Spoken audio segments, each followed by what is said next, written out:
जय हिंद। निफ्टी ने जहां पर 21,400 का मार्केट लेवल टच किया, वहीं पर मार्केट में ना बैक टू बैक बूम बना हुआ है। इधर देखो आईपीओ, उधर देखो आईपीओ, आगे आईपीओ, पीछे आईपीओ, बैक टू बैक 7 दिन के ब्रैकेट में 7 आईपीओ आ रहे हैं। अब प्रॉब्लम क्या हो रही है, इसका पैसा लगाऊं, उसमें लगाऊं, इसमें लगाऊं, इसमें नहीं लगाऊं, एक लॉट का पैसा है, बड़ा कंफ्यूजन है। देखने वाले हैं एक और आईपीओ आया है मुफ्ती ब्रांड्स का, देखेंगे कि कैसा आईपीओ है, लगाना है या नहीं लगाना। इंटरेस्टिंग कन्वर्सेशन रहेगी, मजा आने वाला है।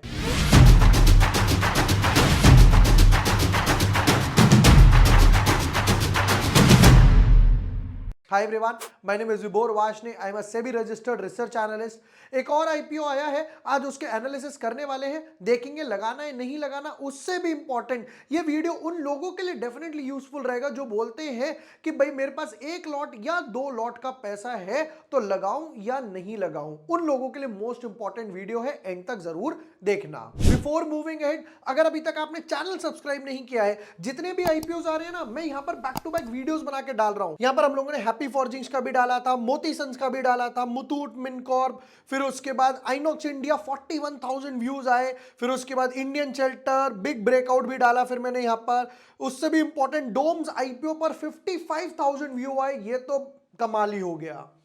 आईपीओ की अगर लिस्ट देखी जाए, देखना जरा नीचे से स्टार्ट करते हैं। इंडियन शेल्टर वीडियो डाल दिया, डोम्स वीडियो डाल दिया, आइनॉक्स का वीडियो डाल दिया, मुथूट का वीडियो डाल दिया, मोती सन्स का वीडियो डाल दिया।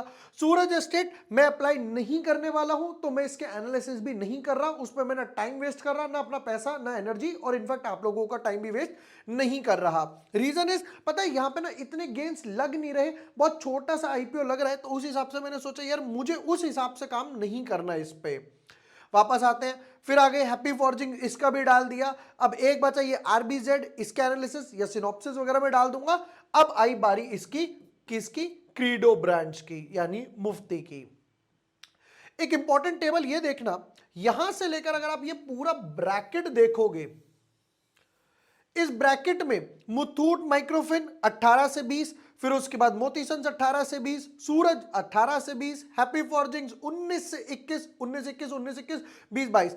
अब यहां से यहां तक के 6, 1 2 3 4 5 6 7, ये वो 7 आईपीओ थे जो हम लोग वीडियो के स्टार्टिंग में बात कर रहे थे। ये 7 आईपीओ का पैसा एक ही जगह जाए, एक मतलब आई शुड से इनका पैसा किसी और में यूज नहीं हो सकता, मतलब मुथूट का पैसा किसी और में यूज नहीं हो पाएगा, फिर क्रीडो का, इसमें ये 7 ब्रैकेट बंधा हुआ है। इनमें से जब फंड्स अनब्लॉक होगा तो एक ऑप्शन इनोवा कैपटैप का बचेगा। अभी आईपीओ दूर है, इसके एनालिसिस भी मैं डाल दूंगा। ये मैंने बोला था कि अब अगर आपके पास एक लॉट का पैसा है तो ये उन लोगों के लिए कि क्या मुझे क्रीडो लगाना है या नहीं लगाना, मल्टीपल लॉट का पैसा है तो क्या क्रीडो लगाऊं या नहीं लगाऊं, इन दोनों का आंसर आपको इस वीडियो में डेफिनेटली मैं देकर जाऊंगा। मुफ्ती मेंस वियर, चलिए जी शुरू करते हैं। जरा पहले बिजनेस मॉडल देखेंगे कि जनाब का बिजनेस मॉडल क्या बोलता है। इनकॉर्पोरेटेड इन 1999, 24 साल पुरानी कंपनी है।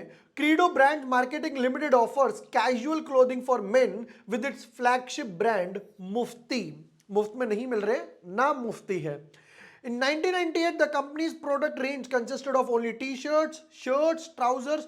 आजकल तो सब कुछ बेच रहे हैं, क्या, स्वेट शर्ट्स, इसकी तो इस टाइम बहुत जरूरत है भाई साहब, बहुत ठंड पड़ रही है। Jeans, cargo, chinos, jackets, blazer, sweaters वगैरह। These products are available in different, यहाँ पर कैजुअल्स हो गया, वेकेशंस, ऑथेंटिक, ये वो, मतलब पूरा यहाँ पर कपड़े का ही काम है इनका, ऊपर से नीचे तक भैया हम आपको पूरा गेट रेडी करके देंगे।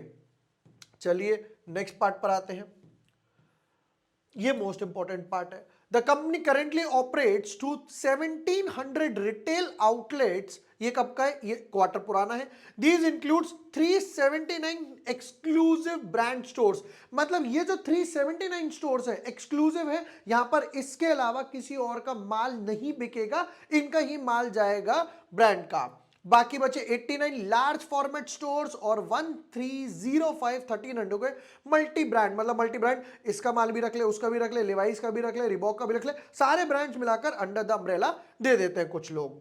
चलिए जी नेक्स्ट पार्ट पर आते हैं, कुछ इंपॉर्टेंट डेट्स देखेंगे। पहले डेट्स एक दो तो हम लोगों ने ऑलरेडी देख ली, फिर भी एक नजर मार लेते हैं जल्दी से। इंपॉर्टेंट डेट्स, 19 तारीख को आईपीओ आएगा, 21 तारीख तक आईपीओ रहेगा, अगेन 3 दिन का आईपीओ हो गया।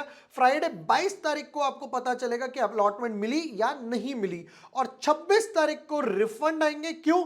23 तारीख सैटरडे, 24 संडे, 25 क्रिसमस, और 26 तारीख को फिर नेक्स्ट वर्किंग डे है, तो 26 तारीख को या तो पैसा मिलेगा या शेयर्स आ जाएंगे, और 27 दिसंबर को यहां पर स्टॉक लिस्ट हो जाएगा। नेक्स्ट पार्ट पर आते हैं। ये दो डेट, लिस्टिंग डेट ऑलरेडी 27 तारीख है, मैं लिख देता हूं, वहां नहीं लिखा हुआ। फेस वैल्यू 2 रुपए पर शेयर। अगेन अब देखना, यहां पे ये तो डेफिनेटली हो गया कि यहां पर हल्की सी लिक्विडिटी बढ़ गई, क्योंकि 10, 5 नहीं है, 2 रुपए है, कोई प्रॉब्लम नहीं है।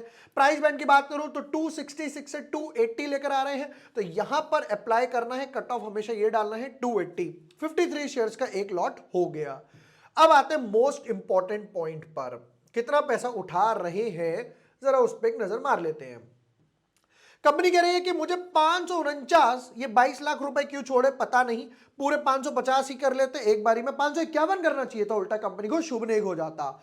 एनीवे 549 करोड़ रुपीस कंपनी उठा रही है, और ध्यान से देखना पूरा का पूरा ओएफएस है, 100% ओएफएस है। मतलब ये जो पैसा आप भरोगे आईपीओ में, वो कंपनी के खाते में नहीं जाएगा, वो सेलिंग शेयर होल्डर्स, प्रमोटर हो सकता है, कोई एज इन्वेस्टर हो सकता है, उनके खाते में ही जाने वाला है। ये एक सबसे बड़ा प्रॉब्लम है। आप सोचो मैं पैसा दूं, कंपनी उससे काम करे, बिजनेस करे, मजा आए, एक्सपेंशन करे, मेरे शेयर्स की वैल्यू बढ़े, ना ना ना ना ना ना, ये पैसा उसके पास जाएगा जो अपना माल यहां पर बेच रहा है, पूरा का पूरा ओएफएस है। तो ये मेरे लिए एक नेगेटिव पॉइंट हो गया।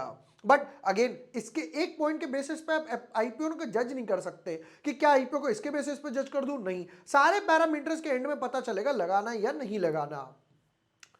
वापस आते हैं जी, और क्या है इनके पास।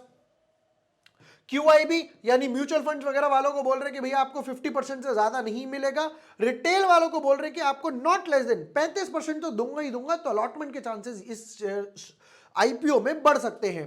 एचएनआई कैटेगरी बात करूं तो 15% से ज्यादा मिलेगा, नॉट लेस देन, मतलब 15 तो आपको देकर ही जाएंगे। नेक्स्ट पार्ट पर आते हैं। शेयर की प्री होल्डिंग की जरा एग्जांपल देखना। प्री होल्डिंग कितना है? 66%, ऑलरेडी 33-34% डाइल्यूट करके बैठे हुए हैं। उसके बाद भी आईपीओ के बचा सिर्फ 53%, सिर्फ 53, यानी 47% ऑलरेडी बाहर जा चुका है, which is again it's a negative point. Reason मैं एग्जांपल देता हूं, हम हमेशा आईपीओ ट्राई करते हैं 70 से 75%, 60% अगर सेकंड लेवल पर है, 50 to 60% बिल्कुल लास्ट कैटेगरी में जाता है। चलिए जी नेक्स्ट पार्ट पर आते हैं। 2 पॉइंट अभी तक नेगेटिव मिले। फाइनेंशियल्स देखेंगे एक बार पहले इसके। फाइनेंशियल्स क्या बोलती है कंपनी के। मार्च 21 फुल ईयर, मार्च 22 फुल ईयर, मार्च 23 फुल ईयर। अब बचा जून 23, यानी ये 1 क्वार्टर का है, इसको मल्टीप्लाई बाय 4 करते चलना, एक इक्विवेलेंट बना लेंगे कि इतनी सेल्स तो होगी होगी। दो इंपैक्ट अब होगा क्या, जब वेडिंग सीजन वगैरह आएगा तो डेफिनेटली सेल्स थोड़ी इक्विवेलेंट से ज्यादा ही होगी। न्यू ईयर आ गया, दिवाली आ गई, ये जो सेकेंड हाफ होता है ना, वो थोड़ा सा सीजन माना जाता है कपड़ों का, गारमेंट्स वगैरह का। शुरू करते हैं। एसेट्स पहले 416 करोड़ के थे, ये ऑलमोस्ट 60%, ऑलमोस्ट 15% की ग्रोथ होके हो गया 476 करोड़। 100 करोड़ के एसेट्स बढ़ गए 574 करोड़। अब की बार एक क्वार्टर में सिर्फ 15-17 करोड़ के एसेट्स बढ़े, कोई ज्यादा खास ग्रोथ नहीं हुई एक क्वार्टर में। ठीक है, नेक्स्ट रेवेन्यू। बेचते कितना हो एक बार जल्दी से वो बता दो। 261 करोड़ की सेल्स थी, जो कि एक ऑलमोस्ट 50% जंप लेके हुई 354, बहुत ही अच्छा खासा ग्रोथ है।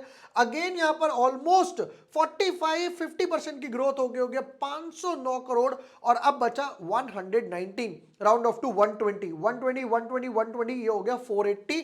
अभी 480 आ रहा है, और प्रोबेबली क्या होगा, सेकेंड हाफ में थोड़ी सी सेल्स बढ़ेगी, तो हो सकता है ज्यादा भी बढ़ जाए।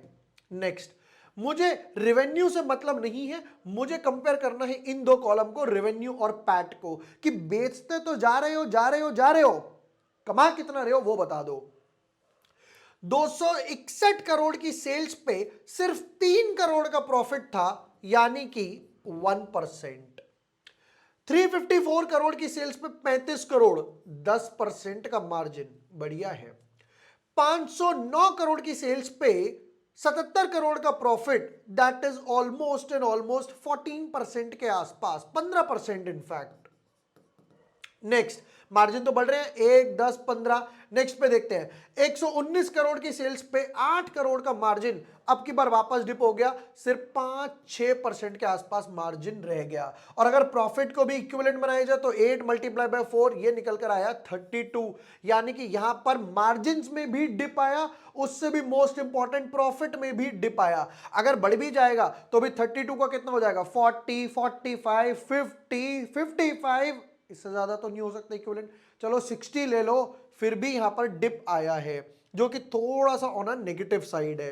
बोरोइंग की बात करें तो हाँ डेफिनेटली बोरोइंग का कॉलम अच्छा लग रहा है, सिर्फ 15, 13, 10, 11, सिर्फ 11 करोड़ की बोरोइंग है। एक क्वार्टर के प्रॉफिट से निकाल के डेट फ्री हो जाओ, एक क्वार्टर के प्रॉफिट से डेट फ्री हो जाओ, आगे बढ़ो। कुछ इंडिकेटर्स देख लेते हैं और देखते हैं, अब क्योंकि पैसा तो ओएफएस में जा रहा है तो डेफिनेटली ऑब्जेक्टिव तो होंगे नहीं। ऑब्जेक्टिव में क्या लिखा होगा, to achieve the listing of benefit shares. Anyway P ratio 23 का थोड़ा सा हाई लग रहा है मुझे। फिर उसके बाद रिटर्न ऑन इक्विटी 29-30 ये अच्छा लग रहा है। Return on capital employed 28%। उसके बाद डेट टू इक्विटी 0.65 थोड़ा सा इन कंपैरिजन टू ज्यादा है, जिस पर कंपनी को काम करना पड़ेगा, क्योंकि कंपनी को यहां पे डेट फ्री एक बार हो जाए तो ये भी और कम हो जाएगा।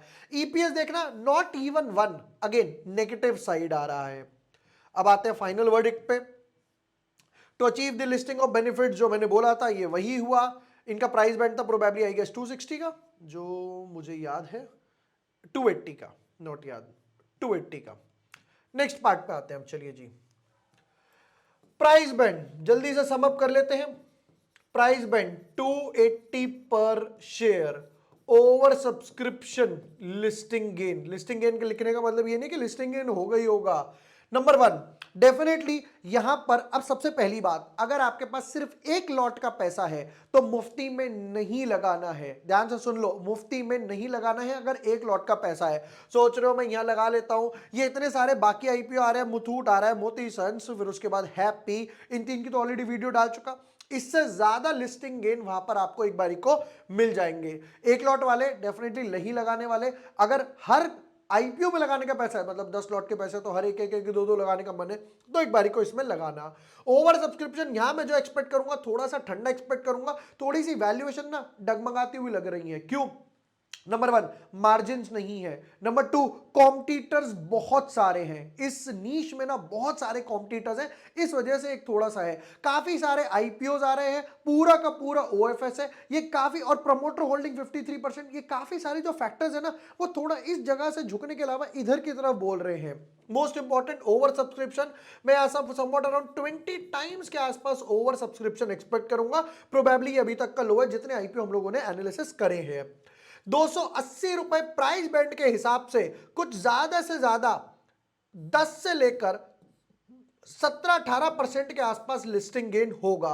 यह भी बुल मार्केट की वजह से थोड़ा सा बढ़ाकर ही मैंने बताया है। 10 से 17, 18, 20% ले लो, चलो कि 10 से लेकर 20% के आसपास लिस्टिंग गेन होगा, क्योंकि काफी सारे आईपीओज आ रहे हैं तो लोग ना उनकी तरफ ज्यादा की तरफ, अगर क्योंकि ओवर सब्सक्रिप्शन ही नहीं होगा तो ऊपर की तरफ खुलने के चांसेस थोड़े से कम हो गए। ये तो मुफ्ती ब्रांड्स के आईपीओ एनालिसिस, और भी जो आईपीओज आ रहे हैं मैं उनके डिटेल्ड एनालिसिस करूंगा, वरना टोटल टेलीग्राम पे एडुकेट करने के लिए सिनॉप्सिस डेफिनेटली डालूंगा।